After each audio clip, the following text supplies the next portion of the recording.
গ্রীষ্মের ছুটিতে অথবা পুজোর ছুটিতে পরিবার নিয়ে তো অনেকেই বেড়াতে যান। সামনে সামার ভ্যাকেশন আসছে, আপনারা অনেকেই হয়তো সপরিবারে কোথাও ঘুরতে যাবেন। তবে আপনাদেরকে একটা কথা বলি, ঘুরতে যাওয়ার সময় আপনারা কিন্তু কয়েকটা বিষয় খুব খেয়াল রাখবেন। আর সেটা হলো, ট্রেন জার্নি অথবা ফ্লাইট জার্নিতে আপনাদের আশেপাশে কারা রয়েছে এবং যে সমস্ত আপনার কো প্যাসেঞ্জার থাকবে তারা যদি আপনাদের প্রতি খুব বেশি ইন্টারেস্ট দেখায় বা খুব বেশি আপনাদের সঙ্গে যেচে যেচে কথা বলতে আসে, সেক্ষেত্রে কিন্তু একটু সাবধানতা অবলম্বন করা অবশ্যই দরকার। আমি এটা বলছি না যে সবাই খারাপ বা সবার খারাপ অভিসন্ধি থাকে। কিছু মানুষ খুব ফ্রেন্ডলি নেচারের হয় এবং যারা কোথাও ঘুরতে যায় তারা একটা খুব লাইট মোডে থাকে, মানুষের সাথে গল্প করতে করতে, হাসি মজা করতে করতে তারা জার্নিটা করতে ভালোবাসে। অবশ্যই আমি সেই মানুষগুলোর কথা বলছি না, কিন্তু এই হাসি মুখের আড়ালে এমন কিছু মানুষ লুকিয়ে থাকে যারা কিন্তু অন্যের ক্ষতি করে, এবং তারা অন্যের ক্ষতি করবে বলেই মানুষের সাথে খুব ফ্রেন্ডলি ওয়েতে মেশার চেষ্টা করে, তাদের থেকে ইনফরমেশন গ্যাদার করার চেষ্টা করে, এবং তারপরে আপনি হয়তো বুঝতেও পারবেন না আপনার কোনো ক্ষতি করে দেবে। কেন আজকে আমি এই কথাগুলো বলছি আপনারা হয়তো ভাবছেন। তো কারণ হলো, আমি আজকের যে ঘটনাটা আপনাদেরকে বলবো, এই ঘটনাটা সূত্রপাত কিন্তু এইভাবেই হয়েছিল। আজকের ঘটনাটা একটু স্পেশাল হতে চলেছে। আমি সকলকে রিকোয়েস্ট করছি কেউ কোথাও যাবেন না, পুরো ঘটনাটা প্রথম থেকে শেষ অবধি শুনুন। আশা রাখছি আপনারা অনেক কিছু জানতে পারবেন এবং এটা কিন্তু আপনাদের মধ্যে একটা সচেতনতাও ক্রিয়েট করবে। প্রত্যেকে আপনারা আমাদের চ্যানেলের সাথে থাকুন, পাশে থাকুন। নমস্কার শ্রোতা বন্ধুরা, ভূত ভগবান চ্যানেলে আপনাদের সকলকে অনেক স্বাগত। আশা রাখছি সবাই খুব ভালো আছেন, আনন্দে আছেন, সুস্থ আছেন এবং ভূত ভগবান চ্যানেলের ঘটনা মন দিয়ে শুনছেন। আর সত্যি যদি আমাদের চ্যানেলের ঘটনাগুলো আপনাদের ভালো লাগে, চ্যানেলটাকে সাবস্ক্রাইব করবেন, ভিডিওগুলোকে লাইক করবেন। পুরো ঘটনাটা শোনার পর আপনাদের কেমন লাগলো সেই মূল্যবান মতামত অবশ্যই কমেন্ট করে জানাবেন। আর আপনাদের জীবনে বা আপনাদের পরিচিত কারোর জীবনে যদি এরকম কোনো ভৌতিক, অলৌকিক, দৈবিক, অতিজাগতিক কিছু ঘটে থাকে, সেগুলো আপনারা আমাদের কাছে ইমেল করে পাঠিয়ে দিতে পারেন। এটুকুই বলার ছিল। এবারে আমি চলে যাচ্ছি সরাসরি ঘটনায়। এখন আমি যে ঘটনাটা আপনাদেরকে বলতে চলেছি, তো সেই ঘটনাটা সুনীলবাবু লিখে পাঠিয়েছেন। সুনীলবাবু পুরো ঘটনাটা লিখেছেন এবং রিকোয়েস্ট করেছেন যেন আমি ভালো করে গুছিয়ে আপনাদের সামনে ঘটনাটা বলি। এবং এই ঘটনাটা আজ থেকে 12 বছর আগে ঘটেছিল। তো প্রথম থেকে আমাকে ঘটনাটা আপনাদেরকে বলতে হবে, নাহলে আপনারা ব্যাপারটা পুরোটা বুঝতে পারবেন না। তো আজ থেকে 12 বছর আগে যখন সুনীলবাবুর মেয়ের বয়স ছিল মাত্র 11 বছর, তো সেই সময় ওনারা কি করতেন, সারা বছর ওনারা সেভাবে ঘুরতে কোথাও যেতে পারতেন না। শুধুমাত্র এই সামার ভ্যাকেশনের টাইমে ওনার মেয়ে স্কুল যখন ছুটি পড়তো গরমের ছুটিতে, সেই সময় ওনারা ঘুরতে যেতেন এবং কখনো দূরে কখনো কাছে এরকমভাবেই ওনারা মোটামুটি কখনো না কখনো কোথাও যেতেন। তো সেই বছর ওনারা ঠিক করে যে ওনারা নৈনিতাল যাবেন। যেহেতু গরমের সময়, তো ভাবলেন যে একটা নৈনিতালের মতো সুন্দর পাহাড়ি ঠান্ডা জায়গায় যদি ঘুরতে যাওয়া যায় তাহলে বেশ ব্যাপারটা মনোরম হবে। আর সব থেকে বড় কথা ছিল যে ওনার মেয়ের পাহাড় খুব ভালো লাগতো। তো সেই জন্যই উনি ওনার মেয়ের ইচ্ছেকে প্রেফারেন্স দিয়ে উনি নৈনিতালের জন্য পুরো একটা ট্যুর প্ল্যান করেন এবং কলকাতা থেকে ওনারা ট্রেনে করে নৈনিতাল যাবেন সেরকমই একটা প্ল্যান হয়। তো ওনার মেয়ের ডাকনামটা উনি শেয়ার করেছেন, ভালো নামটা শেয়ার করেননি সঙ্গত কারণে। তো ওনার মেয়ের ডাকনাম হচ্ছে মনাই। তো মনাই তো ভীষণ এক্সাইটেড ঘুরতে যাবে এবং উনি, ওনার স্ত্রী এবং মনাই তিনজনের জন্য উনি টিকিট কাটেন। এবার ওনারা যেহেতু বছরে 1 থেকে 2 বার করে ঘুরতে যেতেন, তো সেই জন্য একবার কি হয়েছিল, ওনাদের ওই ট্রেনের খাবার খেয়ে না খুব সমস্যা হয়ে গেছিলো, খুব পেটের সমস্যা হয়ে গেছিলো এবং সেটাও ওনারা যখন ঘুরতে যাচ্ছিলেন তখন। তো সেই জন্য সেবার ওনাদের 2-3 দিন এই পেট খারাপ নিয়ে খুব ভুগতে হয়েছিল। তো তারপর থেকে ওনারা কি করতেন, ওনারা ট্রেনে খাবার জন্য যা যা খাবার দাবার আছে সেগুলো সমস্ত বাড়ি থেকেই বানিয়ে নিয়ে যেতেন, ওনারা ট্রেনের খাবারটা খেতেন না। তো সেরকম এবারেও হলো। এবার ওনারা যখন কলকাতা থেকে ট্রেনে চেপে নৈনিতালের উদ্দেশ্যে বেরোন, তো দেখছে যে ট্রেন তো পুরো ফুল, সামার ভ্যাকেশনের টাইম, সবাই মোটামুটি ঘুরতে যাচ্ছে, কেউ বাড়ি যাচ্ছে এরকম। তো ওনারা এসি 3 টায়ারে টিকিট কেটেছিলেন। এবার ওনারা বসেছে, এবার ওনাদের ঠিক পাশেই যেহেতু মানে এদিকে 3টে সিট, ওদিকে 3টে সিট, আর ওদিকে সাইড লোয়ার সাইড আপার। তো ওনারা একদিকে 3টে সিট ওনাদের পড়েছে, বাকি ওনাদের উল্টো দিকে আরেকটা রকম ফ্যামিলি এসছে। আর সাইড আপার আর সাইড লোয়ারে 2জন মহিলা। একজন মহিলার বয়স ওই 50-55 হবে, অন্যজন ওরকমই হয় 60-এর মধ্যে, কি 60-61 ম্যাক্সিমাম হতে পারে। কিন্তু ওনাদের বয়স হলো বেশ শক্তপোক্ত মহিলা দুটো, এবং তাদের বাড়ি হচ্ছে ওই উত্তরাখণ্ডেরই কোনো একটা জায়গায় তাদের বাড়ি হবে। এবার যখন থেকে এই সুনীলবাবু ওনার ফ্যামিলি নিয়ে ট্রেনে উঠেছে, তো মোটামুটি বেশ অনেকক্ষণের জার্নি। তো বুঝতেই পারছেন যে দূরপাল্লা ট্রেনে জার্নি করার সময় যারা মোটামুটি একই জায়গায় যাদের সিট পড়ে তাদের মধ্যে টুকটাক কথাবার্তা হয়, গল্প হয়। এটা কিন্তু একটা মানে ট্রেন জার্নি যাকে বলে বলতে পারেন একটা পার্ট, তাই না? যারা এরকম দূরপাল্লা ট্রেন জার্নি আপনারা করেছেন, আপনারা তো সেটা খুব ভালো করেই জানেন। ওনারাও ট্রেনেই যাতায়াত করেন, তো গল্প করছে।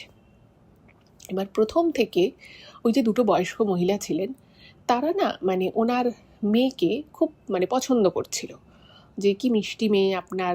মানে মনাই যেহেতু তখন 11 বছর বয়স, বেশ প্রাণচঞ্চল একটা মেয়ে। ও জানলার পাশে বসে বিভিন্ন সিন দেখছে, ওর বেশ ভালো লাগছে, ওর কাছে বেশ একটা নতুনত্ব এক্সপিরিয়েন্স। বুঝতেই পারছেন একটা বাচ্চা মেয়ের কাছে ট্রেনে করে ঘুরতে যাচ্ছে সামার ভ্যাকেশানে, বিশাল আনন্দের ব্যাপার। এবং ওর আচার আচরণে সেই আনন্দ যথেষ্টভাবে প্রকাশও পাচ্ছে। তো বিভিন্ন কথাবার্তা গল্প আড্ডা হচ্ছে। তো হতে হতে হঠাৎ করেই ওই 2জন মহিলার মধ্যে একজন বলছেন যে আমার বাড়িতে তো সবাই ছেলে, আমার 3 ছেলে, তাদের আবার ছেলে হয়েছে।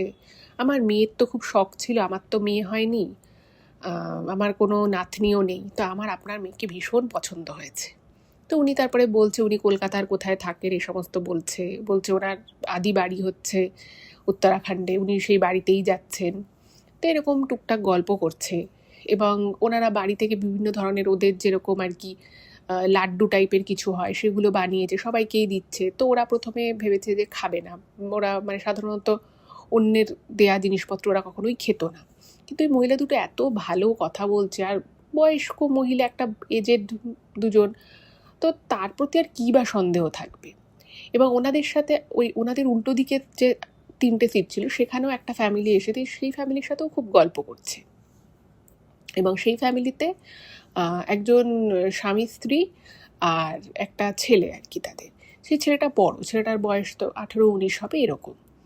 তো ওদের সাথেও খুব গল্প করছে, ওদেরকেও দিয়েছে ওই লাড্ডু মতো, তো এদেরকেও দিয়েছে। এরা প্রথমে ভেবেছে খাবে না, ব্যাপারটা অ্যাভয়েড করবে, কিন্তু একদম সামনে বসে রয়েছে, তো পুরোপুরি অ্যাভয়েডও করতে পারছে না, তো ওরা সবাই খেয়েছে। এবার আপনারা হয়তো ভাবছেন যে এই ট্রেনে কেউ কিছু দিল, সেটা খাওয়াটা ঠিক হয়নি। এটা অবশ্যই ঠিক নয়, কিন্তু একটা সময় ছিল আমরা নিজেরাও মানে আমার মনে আছে আমি ছোটোবেলায় আমরা যখন আমার বাবা মায়ের সাথে ঘুরতে যেতাম, আমারও মনে আছে যে আমাদেরকে আমরা বাইরে কেউ কিছু দিলে খুব একটা খেতাম না, কিন্তু একবার আমার মনে আছে আমরা বদ্রীনারায়ণ দর্শনে যাচ্ছিলাম। তো সেখানে একটা খুব বৃদ্ধ এবং বৃদ্ধা মানে একজন কাপল আর কি, তো তারা রাজস্থান থেকে এসেছিলো, তো তারা সেখানকার একটা কিছু খাবার দিয়েছিল এবং আমরা কিন্তু খেয়েছিলাম, খুব ভালো লাগছিলো, খেয়েছিলাম। তো সবসময় যে জিনিসগুলো যে খুব খারাপই হয় বা এটা মানুষের ক্ষতি করার জন্যই কেউ দেয় সেটা কিন্তু নয়। আর এক্ষেত্রেও ওরা যে খেয়েছিল ওই খাওয়াটার মধ্যে হয়তো কোনো কিছু খারাপ ছিলও না। যাই হোক, তো ওই ভদ্রমহিলা দুটো মানে মেয়েটির খুব প্রশংসা করছে মনাইকে আদর করছে। ওকে একটা চুলের একটা চুল বাঁধার একটা ক্লিপ গিফট করেছে, বলছে যে আমি নিয়ে যাচ্ছি আমাদের পাড়ার বাচ্চাদেরকে দেবো, তো তুমি একটা নিতে পারো। তো ওকে অনেকগুলো দিয়েছি, বলছে তোমার যেটা পছন্দ একটা দুটো যা হোক তুমি নাও। তো একটা পছন্দ করে নিয়েছে। মানে ওদের না মানে জার্নিটা খুব ভালো কাটছে, গল্প করছে। তারপরে ওরা বললাম যে বাড়ি থেকে খাবার নিয়ে গেছিলো, তো ওরা যখন টিফিন বক্স খুলে খাবারগুলো বের করছে তো জিজ্ঞেস করছে যে এইটা কী করে বানিয়েছে। তো ওটা লুচি করেছিল, তো ওদেরকেও লুচি দিয়েছে। ওরা খেয়ে খুব ভালো বলছে, রেসিপি জানলো, সমস্ত কিছু আর কি খুব ভালো হয়েছে। এবার যখন ওরা নামবে মানে ধরুন ওই 3-4 ঘন্টা আগে, নামার 3-4 ঘন্টা আগে না ওরা মনাইকে পাশে বসিয়ে ওর মাথায় খুব হাত বোলাচ্ছে। এবং মানে মনাইয়ের মা এতক্ষণ অবধি কিন্তু মানে এই যে ওরা ট্রেন জার্নি শুরু থেকে যে ওই মহিলা দুটো মনাইয়ের খুব প্রশংসা করেছে, ওনাদের মেয়েকে খুব আদর করেছে, সেটা নিয়ে কিন্তু ওনার মায়ের অতটা মনায়ের মায়ের খারাপ লাগেনি। বাট নামার ৩-৪ ঘন্টা আগে থেকে ওরা কিরকম একটা হাহুতাশ করছে, বাবা আমরা এবার নেমে যাব, ওরা তোমরা ঘুরতে চলে যাবে, আমরা আমাদের মতো বাড়ি চলে যাব, তোমার কথা তো খুব মনে পড়বে, তুমি কি মিষ্টি মেয়ে, তুমি কলকাতায় কোথায় থাকো, এই সমস্ত নানান কথাবার্তা জিজ্ঞেস করছে। এবার এই পয়েন্টে কোথাও না একটা মনায়ের মায়ের না একটু খটকা লাগে যে এত এরকম কেন করছে। ঠিক আছে, ওকে ভালো লেগেছে, ও মিষ্টি মেয়ে, সব ঠিক আছে, কিন্তু তাই বলে অন্যের বাচ্চাকে দেখে এত বেশি আর কি আতপুতু করা, এটা না ওর মায়ের একটু অড লাগে। এবার তো ওর মা তখন ওকে ডেকে নিয়েছে, ইশারা করে ডেকে নিয়েছে। এবার অদ্ভুতভাবে অন্য যে মহিলাটি ছিল সে না এই ব্যাপারটা বুঝতে পারে যে মনায়ের মা মনায়কে ইচ্ছে করে ডেকে নিয়েছে। তো উনি একদম সরাসরি বলছে যে বাচ্চাটাকে বলছে আর কি, ওর মায়ের পাশে বসে আছে, সেই সময় বলছে যে তোমার মা আমার এখান থেকে উঠে গিয়ে তোমার সিটে বসতে বললো, তাই না? এবার মনাই তো কিছু বলছে না, হ্যাঁ না কিছুই বলতে পারছে না। তো তখন ওর মা একটু অপ্রস্তুত হয়ে যায়, কিন্তু সুনীলবাবুর ওয়াইফ বলে যে না, আসলে চুলটা আঁচড়ে দিয়ে একটু পরে তো নামবে, চুলটা এলোমেলো হয়ে গেছে, তাই আমি বললাম। তো তখন ওই মহিলাটা না তখন থেকে আর কি তাকিয়ে আছে, এবং হঠাৎ করে মহিলাটা সামনে এসে বলে কি যে আমি বললাম আমার মেয়ের খুব শখ ছিল, আমার তো মেয়ে হয়নি, তো দাও না গো, আমিও চুলটা আঁচড়ে দিই। এবং এই বলে প্রায় চিরুনিটা হাত থেকে নিয়ে সুনীলবাবু স্ত্রীর হাত থেকে চিরুনিটা নিয়ে মেয়েটা চুলটা আঁচড়ে দিচ্ছে, এবং বেশ সুন্দর করে একটা টাইট করে বিনুনি বেঁধে দিয়েছে, ওর একটু বড় চুল ছিল। এবার দিয়ে ঠিয়ে ওকে বলছে কেমন লাগছে, খুব সুন্দর লাগছে তোমার, একটা বিন্দি পরলে তোমাকে আরও খুব সুন্দর লাগবে, এরকম করে ওকে বলছে। এবার ওই যে চিরুনিটা হুটহাট করে প্রায় নিয়ে হাত থেকে প্রায় কেড়ে নেওয়ার মতো করে আর কি চুল আঁচড়ে দেওয়া, এই বিষয়টা না ওর মায়ের আরেকটু অড লাগে যে আবার কি। এবার দেখুন, কিছু কিছু জিনিস না কিছু কিছু এমন সিচুয়েশানে হয়, সেখানে না ফুট করে কিছু বলা যায় না, কারণ মহিলা দুটো এমনিতেও বয়স্ক। তো ভাবছে যে ওর মা ভাবছে যে স্বামী হয়তো বেশি বেশি ভাবছি, বাচ্চা মেয়ে দেখেছে, তো মিষ্টি মেয়ে, তাই উনি হয়তো একটু আদর করে চুলটা আঁচড়েই দিয়েছে। এবার সুনীলবাবুর ওয়াইফ না মাঝখানে সুনীলবাবুকে বলেছিল যে এই মহিলা দুটো ওকে নিয়ে খুব বেশি আদেকলেপনা করছে, আমার না একদম ভালো লাগছে না। তো তখন সুনীলবাবু ওনার স্ত্রীকে বলে যে দেখো, এনাদের তো মেয়ে নেই ঘরে, তো সেই জন্য মেয়ের হয়তো শখ ছিল, তাই হয়তো একটু ওকে আদর করছে, তুমি এটা নিয়ে এত বেশি ভেবো না, এটা নিয়ে এত কিছু ভাবার মতো ব্যাপার নয়। তো ওনার স্ত্রী ভাবে যে সত্যি আমি হয়তো ওভার থিঙ্কিং করছি। যাই হোক, তো যখন নির্দিষ্ট স্টেশন আসে মহিলাগুলো নেমে যায়, আর ওরাও ওদিকে নেমে গেছে। এবং যখন ওরা নেমে যাচ্ছে, ওই মহিলা দুটোর মধ্যে একটি মহিলা খুব অদ্ভুত একটা করুণ দৃষ্টিতে ওনার মেয়ের দিকে তাকিয়েছিল। যেই তাকানোটার মধ্যে একটা ব্যাপার ছিল, যেটা সুনীলবাবু লিখেছেন ইমেলে, যে আমি অতটা খেয়াল করিনি, কিন্তু আমার স্ত্রী বিষয়টা খেয়াল করে যে ওই মহিলাগুলো যে আমার মেয়ের দিকে তাকিয়েছিল, মনাইয়ের দিকে, তার মধ্যে একটা অদ্ভুত দৃষ্টি ছিল। এবং ওরা হাতের আঙুলগুলোকে আমরা নর্মাল হাতের আঙুল নাড়াচাড়া করি, সেটা তো একরকম, কিন্তু একটা অদ্ভুত ভঙ্গিতে নাকি ওর হাতের কাছে ওর হাতে কাঁধে হাত দিয়ে হাতের আঙুলগুলোকে ওই মহিলা অদ্ভুতভাবে নাড়াচ্ছিল, মনে হচ্ছিল যেন কিছু একটা ধরছে বা কিছু একটা করছে, এরকম টাইপের, যেটা খুব একটা স্বাভাবিক মুভমেন্ট নয়। আমরা যেভাবে স্বাভাবিক নিয়মে হাতের আঙুল নাড়াই, এই আঙুল নাড়ানো আর ওই মহিলাটা যেভাবে আঙুলটা নাড়াচ্ছিল সেটা কিন্তু সেম নয়, এবং দেখতে খুব অড লাগে এটা সুনীলবাবুর ওয়াইফের। বাট বিষয়টা তো তাড়াতাড়ি হয়, তারপরে সবাই নেমে যায়, লাগেজ ফাগেজগুলো দরজার কাছে রাখা হচ্ছে। তো সব মিলিয়ে না বিষয়টা তো তাড়াহুড়োর মধ্যে ছিল। ওনার স্ত্রী যে একবার জিজ্ঞেস করবে বা ব্যাপারটাকে কী ব্যাপার ওটাকে ভালো করে বুঝবে, সেটা হওয়ার আগেই ওরা কী করে, ওই দুই মহিলা, ওদের কাছে খুব বেশি লাগেজ ছিল না, একটা ব্যাগ ছিল, তো ওরা আগে নেমে চলে যায়, কিন্তু অদ্ভুত দৃষ্টিতে তাকাতে তাকাতে যায়। যাই হোক, ব্যাপারটা ওর মায়ের একটু খটকা লাগে, মনায়ের মায়ের, বাট ঠিক আছে। তারপরে ওরা ঘোরার মুডে ছিল, ওরা সেখান থেকে গাড়ি করে ওদের আর কি যে ডেস্টিনেশন ছিল ঘুরতে যাওয়ার, সেখানে চলে যায়।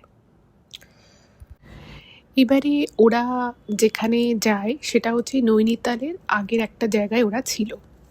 তো সেখানে ওরা যেহেতু অনেকটা ট্রেন জার্নি করে এসেছে, তো স্বাভাবিকভাবে সবাই একটু টায়ার্ড ছিল।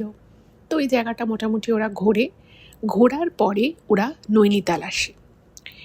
এইবারে নৈনিতালে ওদের কিন্তু 3 রাত 3 দিন পুরো থাকার কথা, সুন্দর করে নৈনিতালটা ঘুরবে। এবং আপনারা হয়তো অনেকেই জানেন, সেটা হচ্ছে নৈনিতালে নয়না মায়ের মন্দির রয়েছে। তো ওরা প্রথম দিন যখন নৈনিতালে যায়, তো সেখানে ওরা সেই দিন বিকেলবেলা নাগাদ পৌঁছয়। তো বিকেলবেলা একটু ঘোরাঘুরি করে এবং পরের দিন সকাল সকাল ওরা নয়না মায়ের মন্দিরে যায়। এবার সেই দিন একটুখানি মনায়ের শরীরটা একটু ম্যাজ ম্যাজ করছিল, একটু ভালো লাগছিল না। তো সেই জন্য মানে ওরা তিনজনই হোটেল থেকে বেরিয়েছিল, ওরা মন্দিরের খুব কাছাকাছি একটা জায়গায় ছিল। তো সেই জন্য ও কী করে, ওর মা মানে সুনীলবাবুর ওয়াইফ পুজো দিতে ঢুকে যায়, একটু লাইন ছিল, এবং সুনীলবাবু ওনার মেয়েকে নিয়ে আশেপাশের জায়গাগুলো একটু ঘুরে ঘুরে দেখছিল, কারণ ও লাইনে দাঁড়াবে কি দাঁড়াবে না, কতটা লাইন থাকবে ভিতরে। তো সুনীলবাবুর ওয়াইফ পুজো দিয়ে উনি বাইরে বেরিয়ে আসে। এবারে ওরা সেখান থেকে, ওদের গাড়ি ঠিক করা ছিল, ওখানের যে বিভিন্ন ধরনের অনেকগুলো তো তাল রয়েছে, ভীমতাল রয়েছে, নকুচিয়া তাল রয়েছে, এরকম যে আরও যে সাইট সিং ছিল, সেই সাইট সিং করার জন্য ওদের একটা গাড়ি বলা ছিল। তো গাড়িওয়ালাও চলে আসে এবং ওরা ঘুরতে বেরিয়ে যায়। ওরা ওই জায়গাগুলো ঘোরে এবং ওখানে নৈনিতালে একটা, আপনারা হয়তো জানেন যে একটা রোপওয়ে আছে, সেখান থেকে বেশ অনেকটা উঁচুতে নিয়ে যায়, মানে নৈনিতালের থেকেও সেটার এলিভেশন অনেক বেশি উঁচুতে। তো ওরা সেই রাইডটা করে এবং ওখানে গিয়ে জায়গাটা বেশ বড়, এবং ওখানে ওরা ঘোরাঘুরি করছে। ঘুরতে ঘুরতে ওরা একটা জায়গায় যায় এবং সেই জায়গাটায় বেশ লোকজন অনেকটাই কম, ট্যুরিস্টও অতটা নেই, এবং ওরা ঘুরে ছবি তুলছে। তখন সুনীলবাবুর কাছে উনি যেটা জানিয়েছেন যে একটা ক্যামেরা ছিল, স্টিল ক্যামেরা ছিল নিকনের, তো ওটা দিয়ে উনি ছবি তুলছে। হঠাৎ করেই খেয়াল করে ওনারা, মানে ওনার মেয়ে আর কি মনাই পাশেই ছিল, বাট সাডেনলি ওরা দেখছে যে মনাই আশেপাশে কোথাও নেই। এবার 11 বছরের মেয়ে, খুব ছোট নয়, এবং ও যখনই ঘুরতে যায় ও কিন্তু সবসময় বাবা মায়ের কাছাকাছিই থাকে, এরকম নয় যে ও অনেকটা দূরে চলে যায় না বলে, এই স্বভাব কিন্তু একেবারেই মনায়ের নেই। স্বাভাবিকভাবেই ওরা ভেবেছে সামনেই কোথাও হয়তো আছে, কোনো গাছ ফাছের কাছে, এবং জায়গাটা পাহাড়ি, তো সেখানে বেশ বড় বড় বোল্ডার আছে। হঠাৎ করেই মানে প্রথমে যখন একটু একটু খোঁজা শুরু হলো, দেখছে কোথাও নেই মেয়েটা। এবার ওদের একটু টেনশন হয়ে যায় যে মেয়ে কোথায় গেল। তো তখন এরকম অনেক খোঁজাখুঁজি করে মেয়েকে পাওয়া যাচ্ছে না। এবার যখন ওই মিনিট 2-3 খোঁজার পরে ও মেয়েকে কাছাকাছি কোথাও পাওয়া গেল না, তো সুনীলবাবু এবং ওনার ওয়াইফের বুঝতেই পারছেন প্রবল টেনশন হওয়া শুরু হয়। তো ওখানকার লোকাল একটা দোকান ছিল, তো সেখানে ওরা বলে যে এরকম আমাদের মেয়েকে খুঁজে পাওয়া যাচ্ছে না। তো সঙ্গে সঙ্গে ওখানকার লোকেরাও কিন্তু মেয়েটিকে খোঁজা শুরু করে, এবং লোকেরা বলতে থাকে যে দেখুন এই জায়গাটা খুব ভালো জায়গা, এখানে আপনার মেয়ের কোনো প্রবলেম হবে না, ও হয়তো মানে এখানেই আছে, কাছাকাছি হয়তো আছে, আপনারা টেনশন করবেন না, আমরা ঠিক খুঁজে বার করব। তো এদিকে তো যত সময় এগোচ্ছে ওনাদের তো প্রচণ্ড টেনশন বাড়ছে যে মেয়ে কোথায় গেল। আর তখন কিন্তু মানে এখন যেমন বাচ্চাদের কাছে অনেক ছোটো বয়স থেকে, অনেক অল্প বয়স থেকেই মোবাইল ফোন থাকে, তো তখন তো আর সেটা ছিল না। তো ওনার মেয়ের কাছে এরকম কোনো মোবাইল ফোনও নেই, কিছু নেই। তো এবার মেয়েকে খুঁজবে কোথায়? তো খোঁজাখুঁজি চলছে।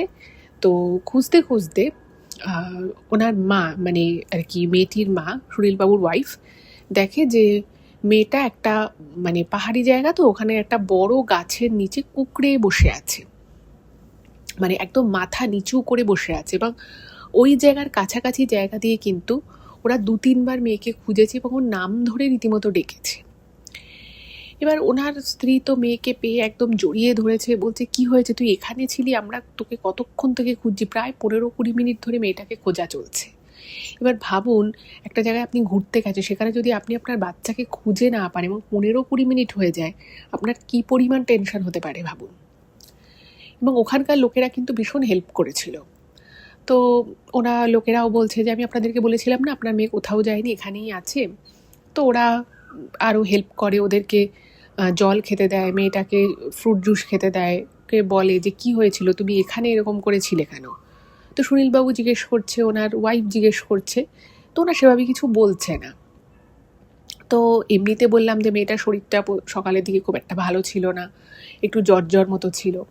তো ওরা ভাবলো যে ঠিক আছে, ওকে সবাই জিজ্ঞেস করছে, সবাই ঘিরে ধরেছে, ওখানকার যারা লোকাল লোকজন ছিল, তো ও হয়তো একটু অপ্রস্তুত হয়ে গেছে, বা হয়তো ওর হয়তো ভালো লাগছে না, তো ওরা সঙ্গে সঙ্গে ওখান থেকে চলে আসে।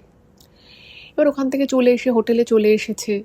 তো হোটেলে চলে এসে মেয়েটা ঘুমিয়ে পড়ে।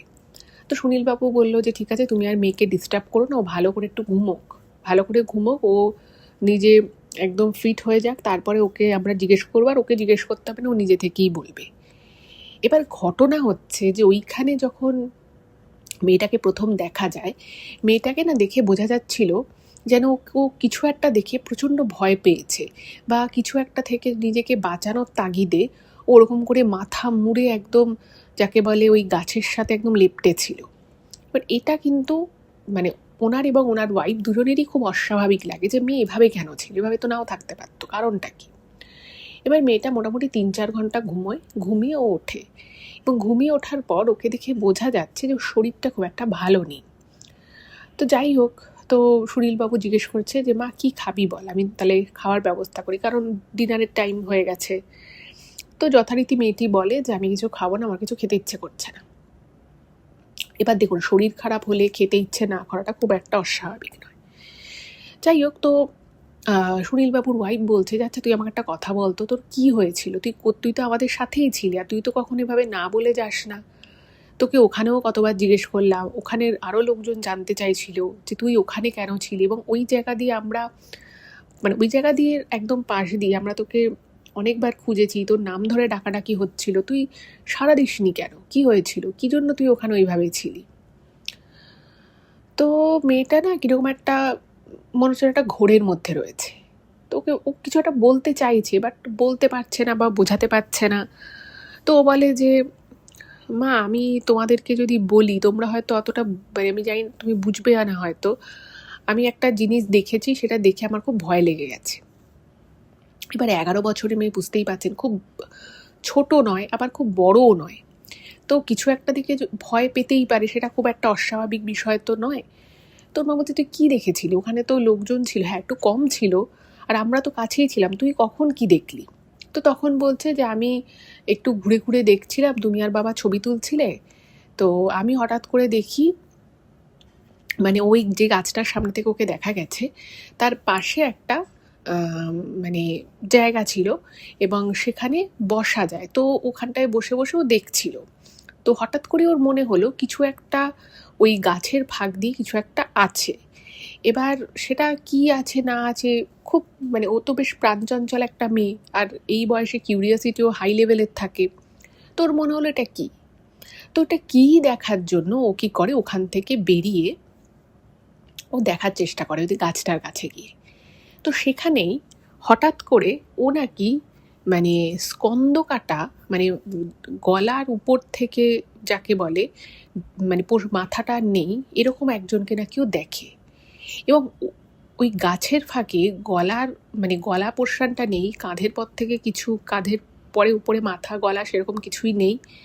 এটা দেখেও প্রচণ্ড ভয় পেয়ে যায়। মানে স্বাভাবিক, মানে একটা অ্যাডাল্ট মানুষ, একটা বড় মানুষের যদি ফট করে এরকম ঘুরতে গিয়ে দেখে, বা অন্য সময়ও যদি দেখে, খুব স্বাভাবিক ভয় পেয়ে যাওয়া, ঘাবড়ে যাওয়া। তো প্রচণ্ড রকমভাবে ভয় পেয়ে যায়, এবং এতটাইও ভয় পায় যে ওখান দিয়ে যে ও পিছিয়ে আসবে, মানে ও যখন পিছোতে যায় ওর মনে হলো যেন ওই জিনিসটা ওর সামনে চলে এসছে আরও। এবার ওই রকম একটা ভয়ঙ্কর জিনিস যদি ওর সামনে আসে, মানে একটা মানুষ, কিন্তু ও যেটা বলছে এটা মানুষ, তো ওটা নাকি সামনে আসে, ও না তখন ওই সামনে আসাটাকে আর সহ্য করতে পারেনি।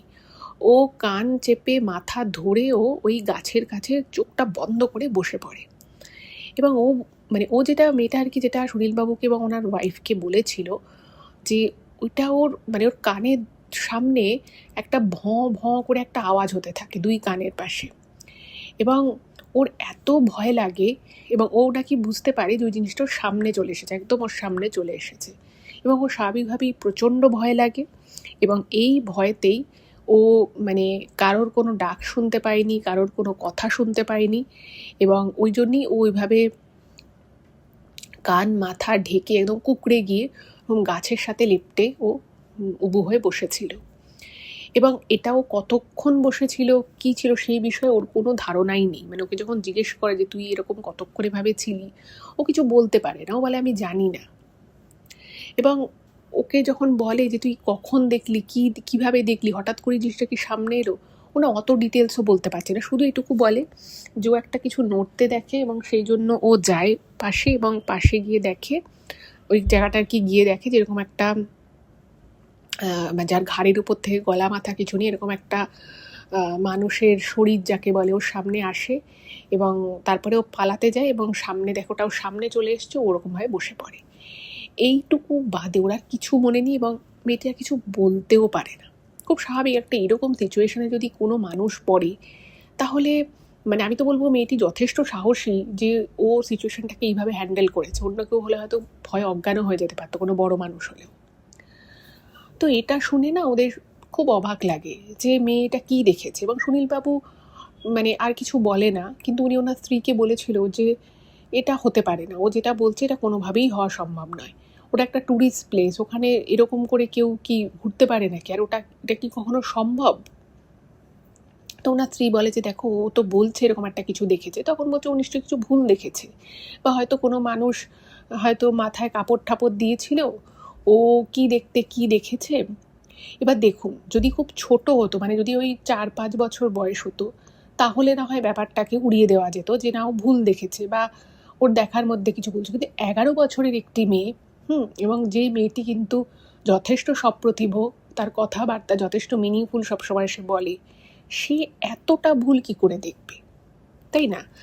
তো এটাও কিন্তু ওদেরকে সাইমালটেনিয়াসলি খুব ভাবায় যে মেয়েটা কি বলছে।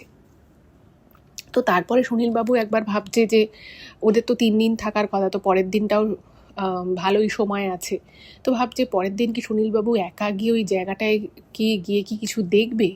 তখন ভাবছে যে এটা কি কখনো দেখা সম্ভব, কেউ কি কখনো ওইভাবে থাকতে পারে যার কাঁধের উপর থেকে কিছু কোনো শরীরের অংশটাই নেই, বা ওখানকার লোককে কি জিজ্ঞেস করবে, মানে ওনার মাথায় আর কি বিভিন্ন ধরনের আর কি চিন্তা ভাবনা আসে। কিন্তু তারপরে উনি ভাবে যে দূর, এরকম আবার হয় নাকি, এটা কি কাউকে জিজ্ঞেস করলে কেউ কি বলবে যে হ্যাঁ হ্যাঁ এরকম হয়, এটা তো মানে বেকার কথা।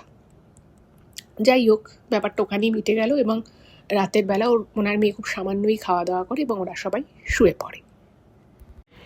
এইবারে শুয়ে পড়ার পরের বেশ কয়েক ঘন্টা ওরা তিনজনেই খুব নিশ্চিন্তে ঘুমোয়। ভোরের দিকে, তখন আর কি ভোরের আলো ঠিকমতো ফোটেনি, তো ভোরের দিকে হঠাৎ করেই সুনীলবাবুর মেয়ে মনাই হঠাৎ করেই খুব চিৎকার করে কেঁদে ওঠে, কেঁদে একদম মানে ঘুম থেকে উঠে পড়েছে, এবং ও মুখে হাত দিয়ে আছে। তো স্বাভাবিকভাবেই ও যখন ওভাবে কেঁদে উঠে পড়েছে, ওর বাবা মাও জেগে গেছে এবং বলছে কি হয়েছে।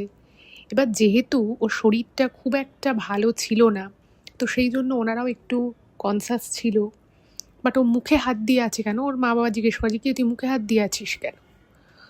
তো তখন ও বলছে আমার প্রচণ্ড জ্বলছে, আমার কেউ এসে কেটে দিয়ে চলে গেছে, আমার মুখ কেটে দিয়েছে।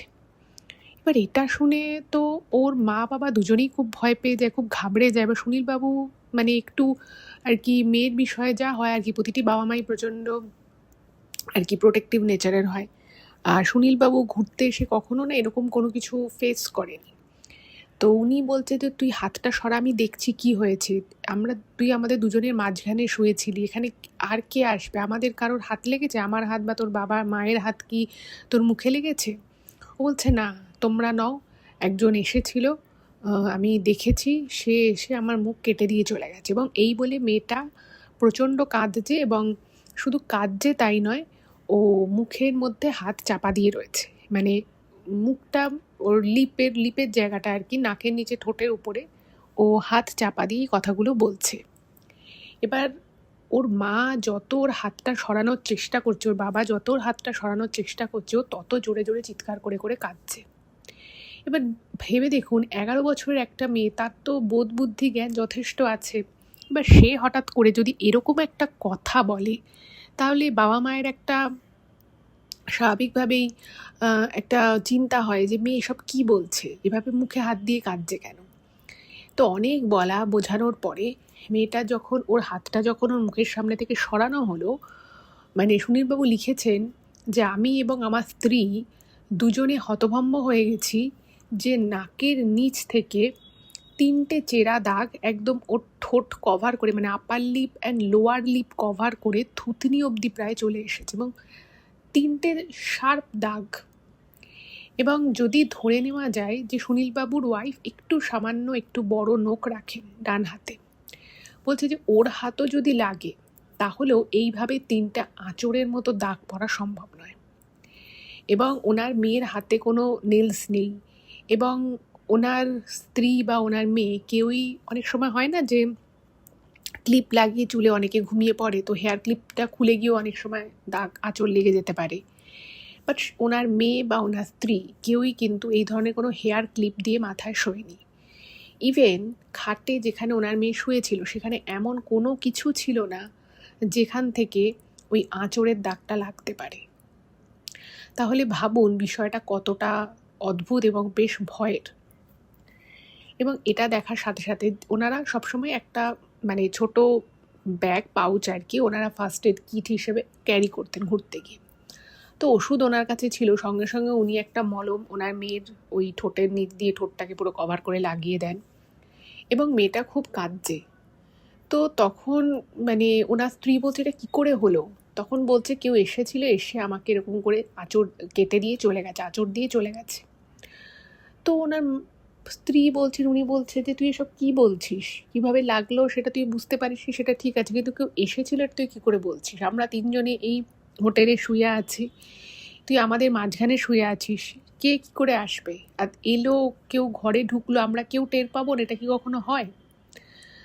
তো মেয়েটা কোনো কথাই বলতে পারছে না এবং ওর প্রচণ্ড খারাপ লাগছে। এবার এই করতে করতে মোটামুটি ভোর হয়েই গেল। ভোর হয়ে যাওয়ার পরে ওরা হোটেলে, মানে সুনীলবাবু ওনার হোটেলের যে রিসেপশন ছিল তো সেখানে জিজ্ঞেস করে যে যে ডাক্তার আশেপাশে কোথায় আছে, কারণ উনি ভাবছেন যে যদি এই কাঁটাটা যেভাবে চিড়ে গেছে এটা যদি ফুলে ঠুলে যায় সেক্ষেত্রে ওষুধ লাগাতে হবে এবং সেক্ষেত্রে ডাক্তার দেখানোটাই বেটার হবে। তো তখন হোটেলের ম্যানেজার খুব হেল্পফুল ছিল, তো সে বলে যে সামনেই ডাক্তার আছে, আপনি যদি চান আমরা অ্যাপয়েন্টমেন্ট করে দেবো, কোনো অসুবিধে নেই।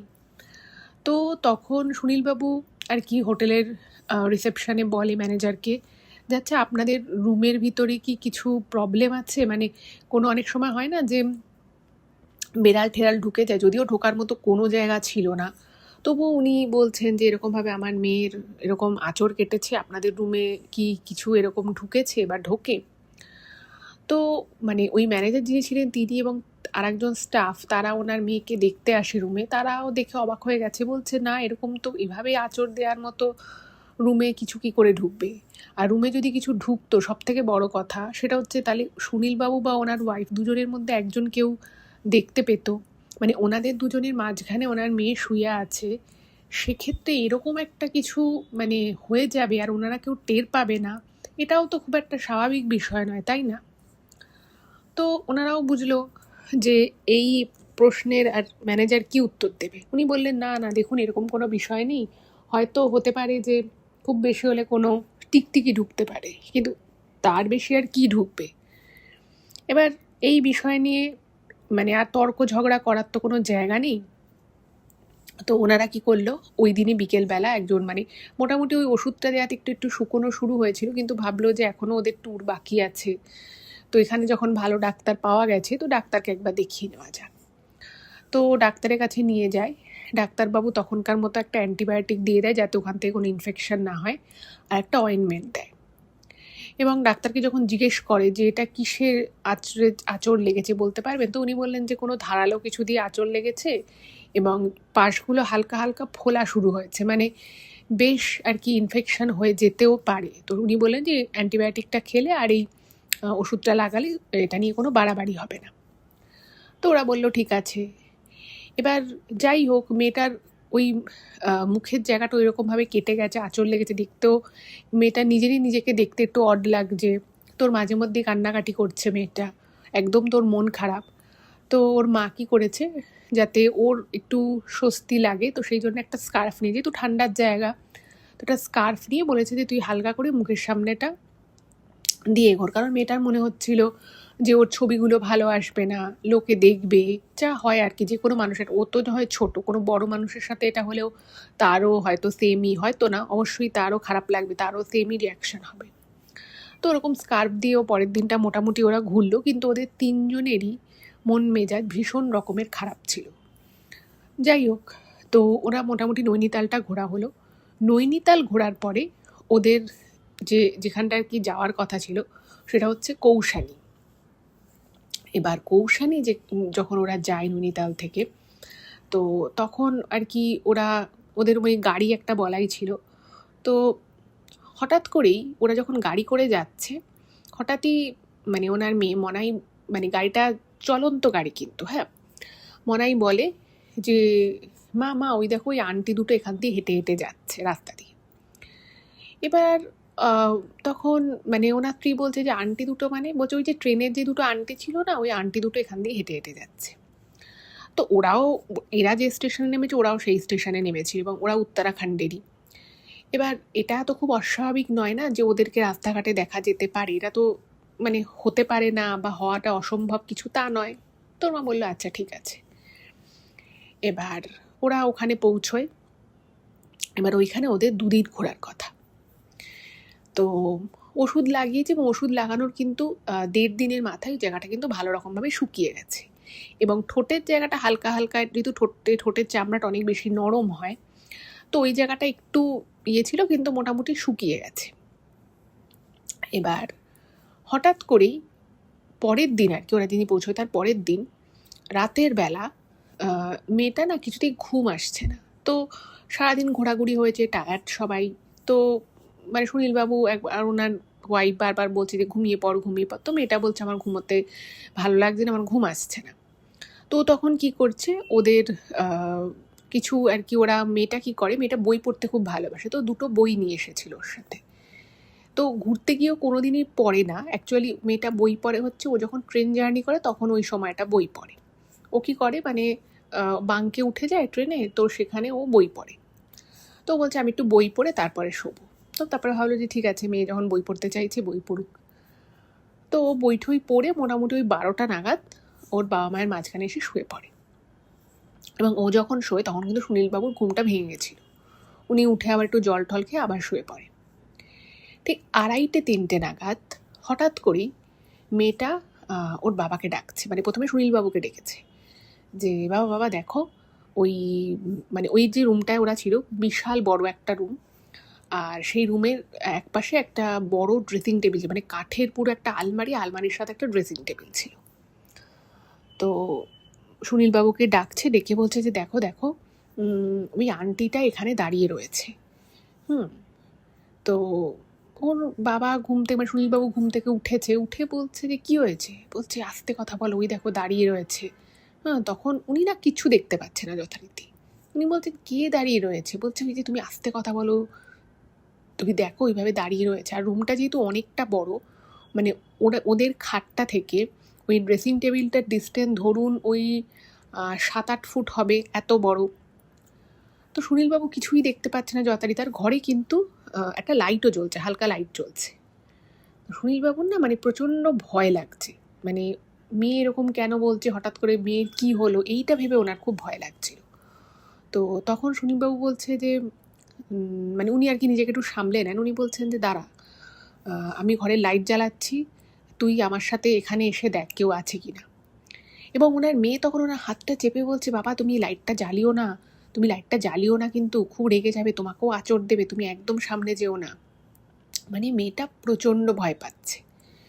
তো মানে এই কথোপকথনে ওনার পাশে ওনার স্ত্রী ছিল, ওনার স্ত্রী জেগে গেছে।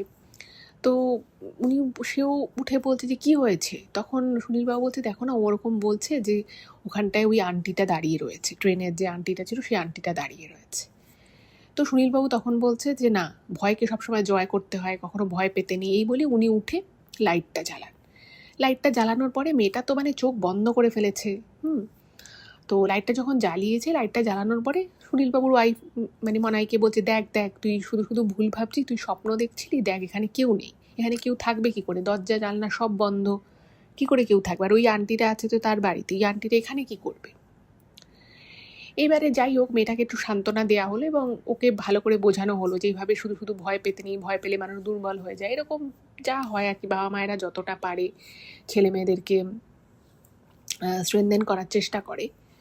তো সুনীলবাবুর না একটুখানি মনটা খারাপ হয়ে যায় যে মেয়েটার কি হলো, সেই যে ভয় পেয়ে ওখানে, মানে ওনার মেয়ে খুবই হাসি খুশি প্রাণচঞ্চল পড়াশোনায় যথেষ্ট ভালো, একটা সপ্রতিভ মেয়ে, যে যুক্তি দিয়ে কথা বলে, মানে ছোট থেকে ওকে সেভাবেই বড় করা হয়েছে। কিন্তু সেই মেয়েটা, যে মেয়েটা ছোটবেলা থেকে এত ঘুরতে যায় তার বাবা মায়ের সাথে, কোনো দিন, মানে ও তো অনেক ছোটবেলা থেকে ঘুরে, তো মেয়েটা না কোনো দিন মনে হয় কোনো কিছুতে ভয় পায়নি। হঠাৎ করেই ও এই ট্রিপে এসে কেন এত বারবার ভয় পাচ্ছে, এটা না মানে উনি ঠিক বুঝতে পারছে না। তো উনি তখন ওনার স্ত্রীকে বললো যে দেখো, আমি একটা লাইট জ্বালিয়ে দিচ্ছি, আর রাতে পুরো অন্ধকার, মানে অন্ধকার করে এবার এমনিতেও শুয়েছিল, ওর ওখানে ওই ঘরে যে নাইট ল্যাম্প ছিল সেটা জ্বালিয়েই শুয়েছিল। তো ওখানে 4-5টা লাইট ছিল রুমে। তো উনি বললেন আমি আর একটা এক্সট্রা লাইট জ্বালিয়ে দিচ্ছি, তুমি ওকে, ওর মাথায় হাত বোলাও, ওকে ঘুম পাড়াও, আমি একটু আসছি।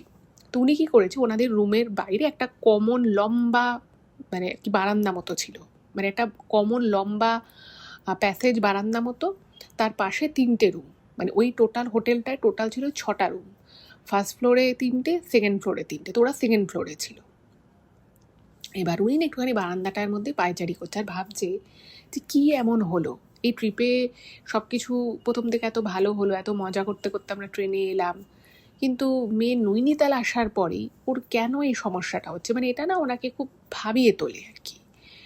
তো মানে এই সমস্ত চিন্তাভাবনা করতে করতে উনি যখন মানে একটুখানি বাইরে পায়চারি করে, তো বাইরে পায়চারি করে এসে উনি যখন ঘরে ঢুকেছে, এবার ঘরে যেহেতু উনি লাইট জ্বালিয়েছিল, তো উনি দেখছেন যে ওনার মেয়ের মাথায় হাত বোলাতে বোলাতে ওনার মেয়েও ঘুমিয়ে পড়েছে, ওনার স্ত্রীও ঘুমিয়ে পড়েছে। তো উনি জাস্ট রুমে ঢোকেন, রুমে ঢুকে আবার দরজাটা লক করে দেয়।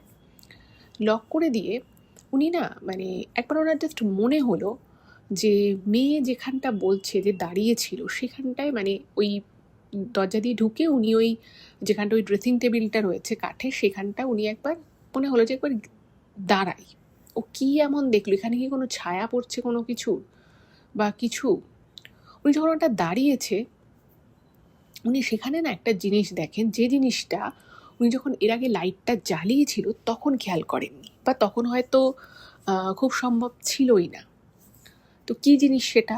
সেটা হচ্ছে উনি দেখেন যে যে জায়গাটায় বলছিল মেয়েটা, ওনার মেয়ে, যে ওখানে ওই আন্টিটা দাঁড়িয়ে রয়েছে, সেখানে উনি এক টুকরো পোড়া কাপড় দেখতে পেলেন, পড়ে রয়েছে, পোড়া একদম, মানে সদ্য পোড়ানো কাপড় যদি হয়, তার কিছু কিছু একটা নীল রঙের মনে হয় কাপড় ছিল, তো সেটা মোটামুটি পুড়ে গেছে, কিছু কিছু জায়গা ছিটছিট আর কি নীল নীল বোঝা যাচ্ছে যে কাপড়টা পোড়ার আগে নীল রঙের ছিল। এবং উনি না খুব অবাক হয়েছেন, এবং অবাক হয়ে উনি ভাবেন যে একটু আগে যখন আমি লাইটটা জ্বালিয়েছিলাম, যখন দেখলাম, তখন ওই পোড়া কাপড়টা এখানে ছিল না। এবং সব থেকে বড় কথা হচ্ছে এই পোড়া কাপড়টা এলো কী করে। ওনারা এই রুমে আছেন, মানে ঢোকার পর থেকে ওনাদের যিনি, রুমটা একদম পরিষ্কার পরিচ্ছন্ন ছিল, এই পোড়া কাপড়টা এখানে এলো কী করে। তো ওনার না মানে প্রচণ্ড ভয় লাগে। তো উনি রীতিমতো হাত দিয়ে ধরে ওই পোড়া কাপড়টাকে রুমের বাইরে ওনাদের একটা বাস্কেট মতো দেওয়া ছিল, রাবিশ বিন, তো সেখানে রাবিশ বিনে ফেলে দেয়, এবং ফেলে দিয়ে উনি বাথরুমে ঢুকে হাতটা ধুয়ে উনি বেরিয়ে আসেন। এবার ওনার একটুখানি খটকা লাগে। এবার সুনীলবাবু যেটা ইমেলে লিখেছেন, যে জানি না ম্যাডাম আপনি বিশ্বাস করবেন কি না, মানে উনি নিজে কলেজ জীবনে হস্টেলে থেকে পড়াশুনো করেছেন, চাকরি ক্ষেত্রেও উনি অনেক জায়গায় ওনাকে যেতে হয়েছে কাজের জন্য। কোনো দিন কোনো জায়গায় ওনার কখনো একটা বারের জন্য আনক্যানি ফিলিংস আসেনি, বা ওনার মনে হয়নি যে এমন কিছু হচ্ছে বা হতে চলেছে যেটা খুব একটা ইউজুয়াল নয়, মানে যেটাকে যুক্তি দিয়ে হয়তো প্রমাণ করা যাবে না।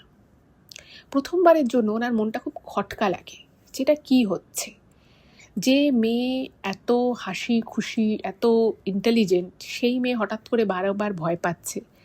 এবং ওই যে ঠোঁটের মানে নাকের নিচ থেকে একবার থুতনি অবধি ওই যে 3টে চেরা দাগ, সেই চেরা দাগটাই বা কী করে হলো সেটাও মিস্ট্রি, সেটাও পুরোপুরি মানে সলভ হয়নি, যে কী করে ওর চোটটা লাগলো এভাবে, কীভাবে এই আঁচড়টা লাগলো। এবং সেক্ষেত্রে ওনার মেয়ে যেটা বারবার বলেছে যে কেউ এসে ওকে আঁচড় দিয়ে গেছে, এই বিষয়টা না মানে ওনার বা ওনার ওয়াইফ মানে কেউই না এটাকে ডাইজেস্ট করতে পারছিল না। বারবার মনে হচ্ছিল যে কেন, কিসের জন্য ওনার মেয়ে বারবার এই একই কথা বলেছিল।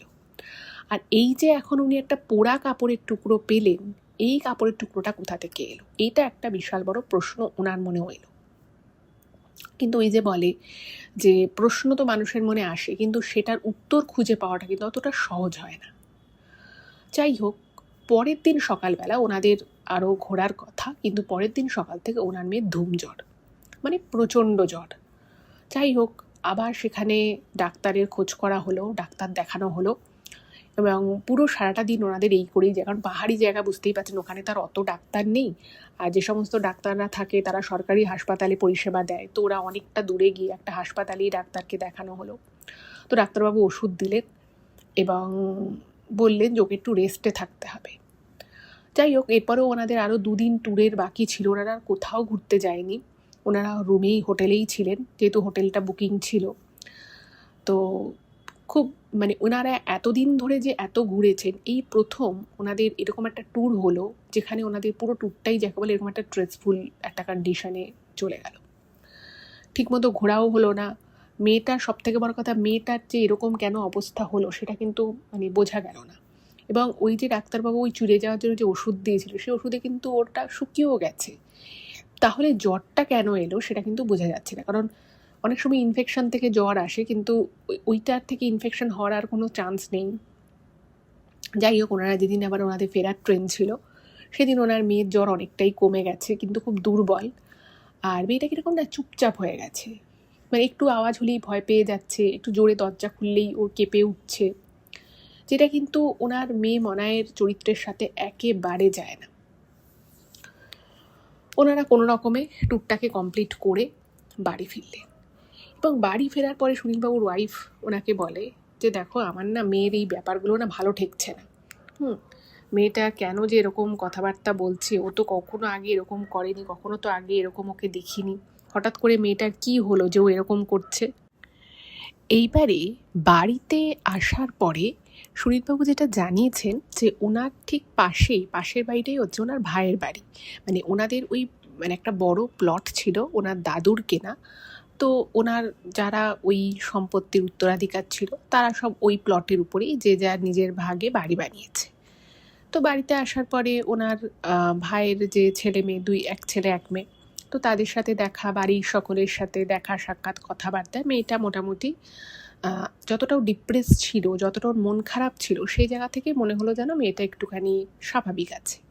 তো এটা দেখে সুনীলবাবু ওনার ওয়াইফের একটু স্বস্তি হলো যে ঠিক আছে, মেয়েটা হয়তো ভয় পেয়ে গেছিলো, ঘুরতে গিয়ে এরকম একটা ঘটনা ঘটেছে, সেই জন্য হয়তো একটু বেশি ভেঙে পড়েছিল, শরীরও মোটামুটি ঠিকঠাক আছে। মোটামুটি 2 দিন সব কিছু ঠিকঠাক যায়। 2 দিন পরে তৃতীয় দিন হঠাৎই একটা ঘটনা ঘটে, এবং যে ঘটনাটা ঘটেছিল সেই সময় সুনীলবাবু বাড়িতে ছিলেন না। সন্ধেবেলা সুনীলবাবু, মেয়ে এবং ওনার স্ত্রী দুজনে তখন বাড়িতে ছিল। ওনার স্ত্রী চা করছিল এবং মেয়েটি তার নিজের ঘরে পেন্টিং করছিল। হঠাৎ করেই সুনীলবাবুর ওয়াইফ অনেক কিছু, মানে একসাথে অনেকগুলো জিনিস যদি হুড়মুড়িয়ে পড়ে যায় যেরকম একটা আওয়াজ হবে, সেরকম একটা আওয়াজ ওই মেয়েটির ঘর থেকে আসে, মানে হুড়মুড়িয়ে সব কিছু পড়ে যায়। এবং সেটা শুনে ওনার ওয়াইফ ওনার মেয়ের নাম ধরে, মনায়ের নাম ধরে ডাক দেয় যে কী রে, কী হলো, কী পড়লো, এত কিছু কী ফেলে দিলি। তখন ওনার স্ত্রী চাটা করছিল। তো উনি, মানে এরকম যদি হতো যে ওনার মেয়েকে পাশের ঘর থেকে হোক বা রান্নাঘর থেকে উনি বা ওনার ওয়াইফ যেই ধরুন ডাক দিল, ওনার মেয়ে কিন্তু অলওয়েজ সাড়া দেয় যে হ্যাঁ আসছি, বা দাঁড়াও আসছি, একটু পরে আসছি, যাই হোক একটা কিছু বলে, একটা কোনো রিপ্লাই করে। বাট ওনার স্ত্রী মানে একবার জাস্ট ক্যাজুয়ালি বলেছে কী রে, কী ফেললি, আবার কী হলো, কী পড়ে গেল, এরকম যখন বলেছে, তো উনি চাটা ছাঁকছে, তো ভাবছে যে ঠিক আছে, মেয়ে রিপ্লাই করবে, মেয়ে উত্তর দেবে। এবার কিছু মুহূর্ত পরে ওনার স্ত্রী যখন বুঝতে পারে যে এত জোরে মেয়েকে আমি এখান থেকে চেঁচিয়ে বললাম, মেয়ে তো কোনো উত্তর দিল না, তো উনি সঙ্গে সঙ্গে ওই চা ফেলে রেখে দৌড়ে উনি রান্নাঘর থেকে মেয়ের ঘরে গেছে, যে ঘরে ওনার মেয়ে ড্রয়িং করছিল। উনি দেখেন যে ওনার মেয়ে মেঝেতে পড়ে রয়েছে, এবং মানে ওনার মেয়ের স্কুলের যে ব্যাগ, তার বইপত্র, তারপরে ওনাদের ওই ঘরে একটা টেবিল ছিল, টেবিলে অনেক জিনিসপত্র, সব কিছু মাটিতে পড়ে গেছে। এবং মেয়েটি মানে আধা শোয়া অবস্থায় মাটিতে পড়ে রয়েছে, এবং কিছু একটা দেখে প্রচণ্ড ভয় পেয়েছে বলে মনে হচ্ছে। এবং মেয়েটা মানে মানে কাঁদতে চাইছে, বাট কাঁদতে পারছে না। এবং যে মুহূর্তে সুনীলবাবুর স্ত্রী ঘরে ঢুকেছে, মেয়েটা কী করেছে, ওইভাবেই ওর মায়ের পাটাকে জড়িয়ে ধরেছে এবং ওনার স্ত্রী তো মানে হতচকিত হয়ে গেছে যে মেয়ে এইভাবে অবস্থায় পড়ে আছে কেন। তো উনি সঙ্গে সঙ্গে মেয়েকে জড়িয়ে ধরে উঠিয়ে খাটে কোনো রকমে বসিয়েছে। বলছে যে কী হয়েছে, ঘরের মধ্যে সমস্ত কিছু মাটিতে পড়ে গেছে কেন, তুই মাটিতে পড়েছিলি কেন, কি হয়েছে, তুই কি পড়ে গেছিস? তো মেয়েটা এত ভয় পেয়েছে ও না মানে কিছুই বলতে পারছে না। তো মানে অনেকক্ষণ ধরে ওনার স্ত্রী মেয়েটিকে কনসোল করে এবং সেই করতে করতে সুনীলবাবু ঘরে ঢুকে পড়েছে। কারণ ওই সময় সুনীলবাবুর ঘরে আসারই কথা ছিল, মানে ওই সময় উনি অফিস থেকে ফেরেন। তো সেই জন্যই ওনার স্ত্রী চা করছিল, চাটা আগে থেকে বসিয়ে দিয়েছিল যাতে অফিস থেকে ফেরার পর ওরা দুজনে মিলেই চাটা একসাথে খেতে পারে। তো উনি অফিস থেকে এসে দেখছে ওনার মেয়ে প্রচণ্ড ভয় পেয়ে মানে তার মাকে একবারে জড়িয়ে আছে। তো যখন বারবার জিজ্ঞেস করা হচ্ছে, তো তখন মেয়েটা লাস্টে যেটা বলে যে ও নাকি ড্রয়িং করছিল এবং হঠাৎ করে ওর মনে হলো, মানে ও নিজের মানে ঘরে ড্রয়িং করছে খাটের উপরে। তো হঠাৎই ওর মনে হলো যে ওই যে টেবিলটা ছিল ওই ঘরে, টেবিলের উপরে ওর কিছু বইপত্র, প্রচুর ড্রয়িংয়ের খাতা এগুলো রাখা ছিল। ও ড্রয়িং করতে ভীষণ ভালোবাসার, গল্পের বই পড়তেও খুব ভালোবাসে। তো একটা আওয়াজ হয় এবং যখন ও তাকায় তখন দেখে যে ওর একটা গল্পের বই ওই টেবিল থেকে মাটিতে পড়ে গেছে। এবার যে বইটা মাটিতে পড়েছে সেই বইটা কিন্তু বেশ মোটা একটা বই, সেই বইটা কিন্তু ফট করে পড়ে যাওয়ার কথা নয়। তো পড়ে গেছে, তো ওর একটুখানি ব্যাপারটায় দৃষ্টি আকর্ষণ হয়। তো ও দেখে ভাবলো যে ঠিক আছে, আমি একটু পরে নিচে নামবো, আমি আঁকাটা কমপ্লিট করে নিই, তারপর আমি গিয়ে বইটা তুলে রাখবো। এরপরে ওর মনে হয় ওকে কেউ গুড়িয়া রানী বলে ডাকছে। মানে ওর যেটা বুঝতে পেরেছে যে একদম ওর পিছনে দাঁড়িয়ে কেউ যদি ওকে গুড়িয়া রানী বলে ডাকে, ও যতটা কাছ থেকে শুনতে পাবে, এক্স্যাক্টলি ওর সেটাই কিন্তু মনে হয় যে ওর ঠিক পিছন থেকে, ওর মাথার পিছন থেকে কেউ দাঁড়িয়ে আছে এবং দাঁড়িয়ে কেউ ওকে গুড়িয়া রানী বলে ডাকছে। এবার আপনারাও হয়তো ভাবছেন যে হঠাৎ করে মেয়েটা গুড়িয়া রানী কেন শুনলো। এটার একটা কারণ আছে যেটা সুনীলবাবু লিখেছেন। ওই যে ওনারা যখন নৈনিতাল ট্রিপে গেছিলেন, তো সেই সময় বলেছিলাম না যে ট্রেনে 2 মহিলার সাথে আলাপ হয়েছিল, বয়স্কা মহিলা। তো ওই মহিলাদের মধ্যে একটা মহিলা এই মনাইকে বলেছিলাম না যে ওনাদের মেয়েটাকে খুব পছন্দ হয়েছিল, বারবার বলছিল আমাদের বাড়িতে কোনো মেয়ে নেই, আমাদের মেয়ে খুব ভালো লাগে। তো ওকে না বারবার গুড়িয়া রানী বলছিল। ওরা উত্তরাখণ্ডেরই আর কি ওই মহিলা দুটো। তো ওরা হিন্দিতে বাচ্চাটাকে আদর করে গুড়িয়া রানী বলছিল।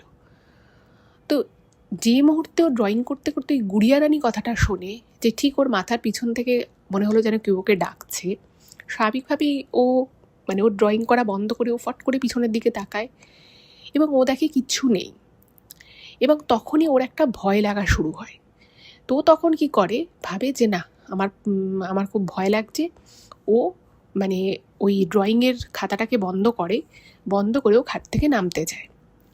এবার যে মুহূর্তে খাট থেকে নামতে যায়, ওকে আবার কেউ পিছন থেকে গুড়িয়া রানী বলে ডাকে এবং এইটায় ও আরও ভয় পেয়ে যায় মেয়েটা।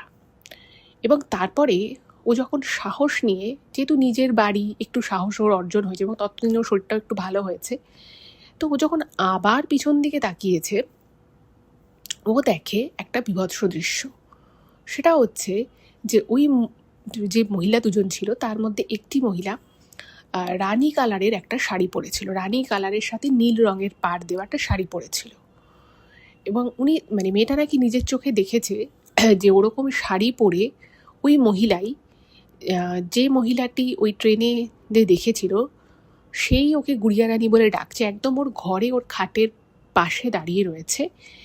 এবং সেই মহিলার কাঁধের মানে পাশে একজন দাঁড়িয়ে রয়েছে, সে ওরকম একটা শাড়ি সে ওরকমই টাইপের একটা শাড়ি পরেছে, কিন্তু তার গলার উপর থেকে মানে মাথার অংশটা আর নেই।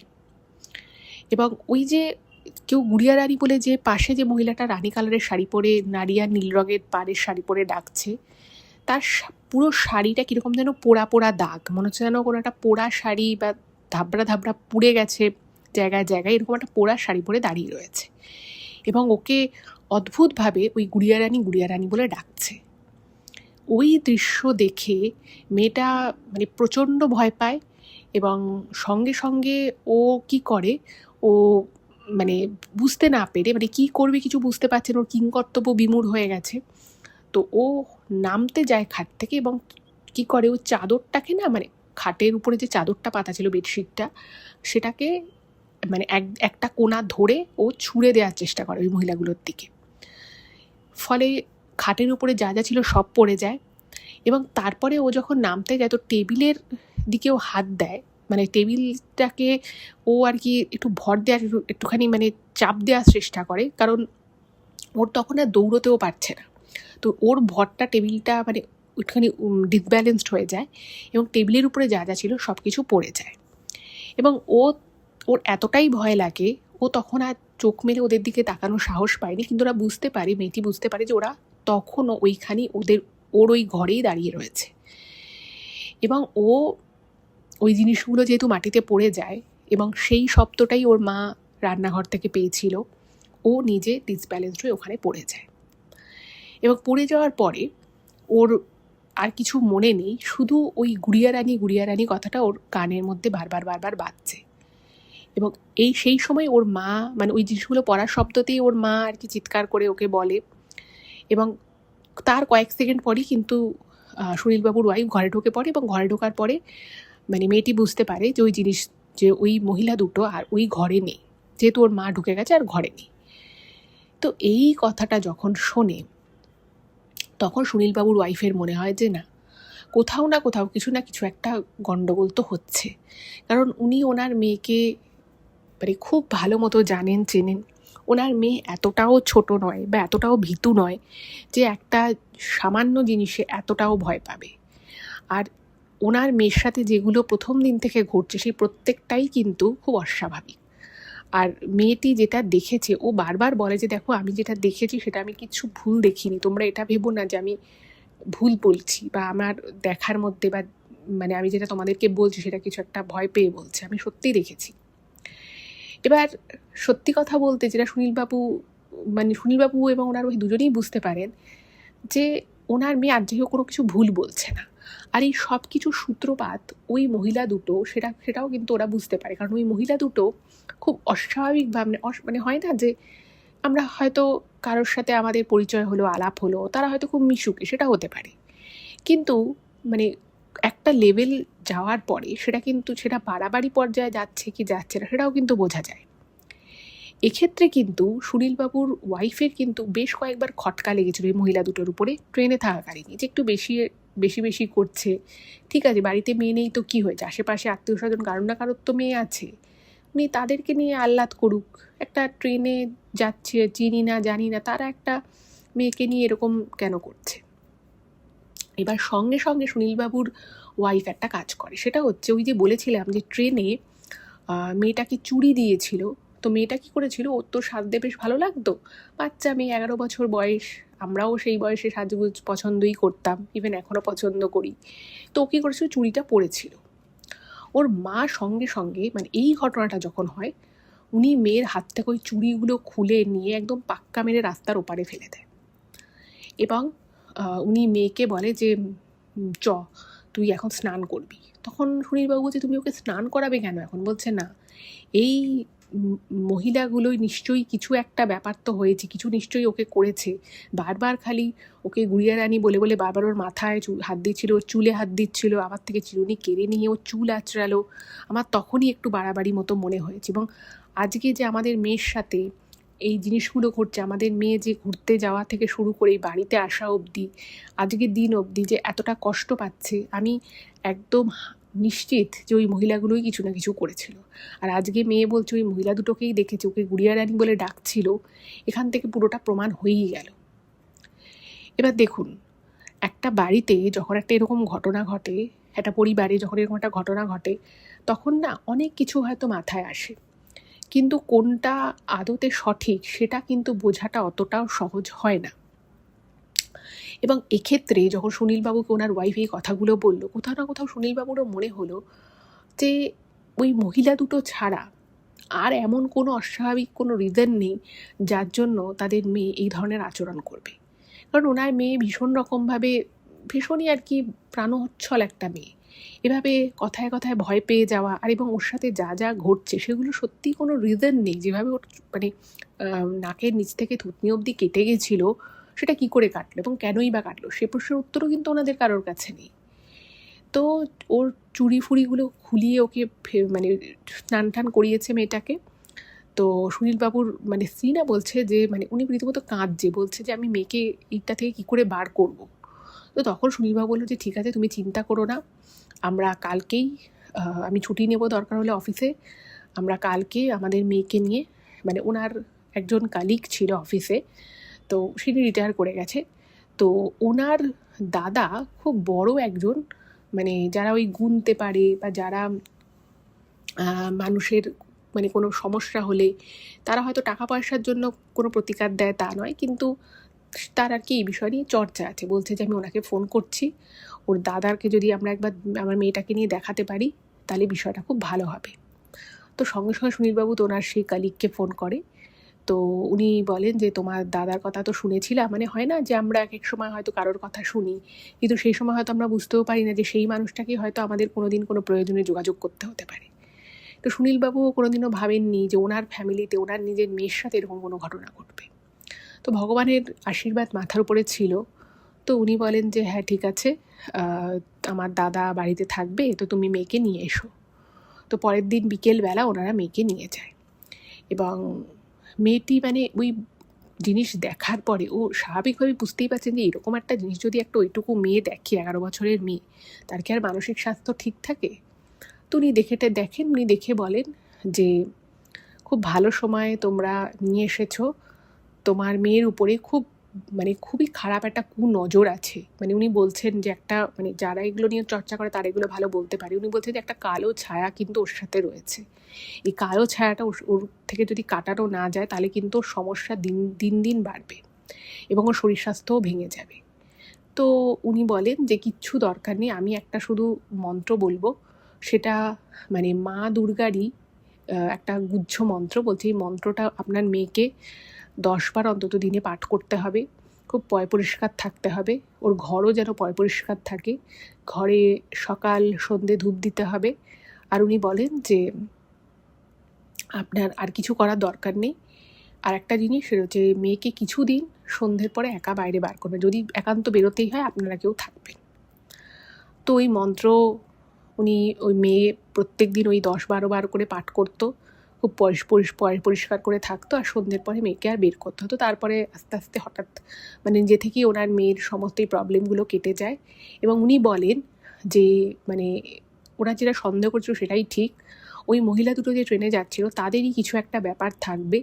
উনি বলেন যে দেখো এইটা কি সেটা বার করা যায়, কিন্তু এটা বার করতে অনেক অনেক কিছু করতে হবে, তো আমি আর সেটা করছি না, কিন্তু এটুকু বলছি ওই মহিলা দুটোই কোনো মানে মহিলা দুটো খুব স্বাভাবিক ছিল না, তারা নিশ্চয়ই কোনো এমন বাজে কাজের সাথে যুক্ত ছিল যারা এই ধরনের মানুষের ক্ষতি করে বা বাচ্চাদেরকে টার্গেট করে তাদের ক্ষতি করার জন্য, অবশ্যই তাদের কোনো ব্যক্তিগত স্বার্থ সিদ্ধির উদ্দেশ্যে।